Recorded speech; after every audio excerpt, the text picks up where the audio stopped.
சென்னை கீழ்ப்பாக்கம் மனநல காப்பகத்தில் நடந்த வருடாந்திர விளையாட்டு விழாவை மக்கள் நல்வாழ்வு மற்றும் சுகாதாரத்துறை அமைச்சர் எம்.ஆர்.கே. பன்னீர்செல்வம் துவக்கி வைத்தார்.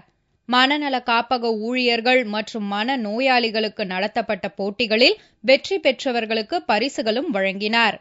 சுய நினைவின்றி இருப்பவர்களை தாய் உள்ளத்துடன் பாதுகாக்க வேண்டும்.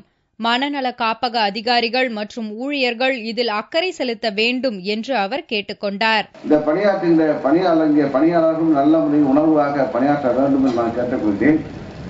நான் இங்கே அடிக்கடி இந்த இயக்குநரிடத்தும் கண்டிப்பாக கடுமையாக எச்சரிப்போம். இங்கே பணியாற்றும் பணியாளர்களுக்கும் எச்சரிப்பது உண்டு. காரணம் அவர் இங்கே தங்களுக்கு என்ன நடக்கிறது என்று தெரியாமலே இங்கே இருக்கின்றார்கள் பணியாளர்கள். அவர்களுக்கு அவருடைய விஷயத்தில் நாம் கடுமையாக இல்லாமல் அன்பாக தாயாக இருக்க வேண்டும். அவருக்கு கொடுக்கப்படுகின்ற உணவினை முறையாக நீங்கள் கொடுக்க வேண்டும் என்று வற்புறுத்திக் கொண்டிருக்கின்றேன்.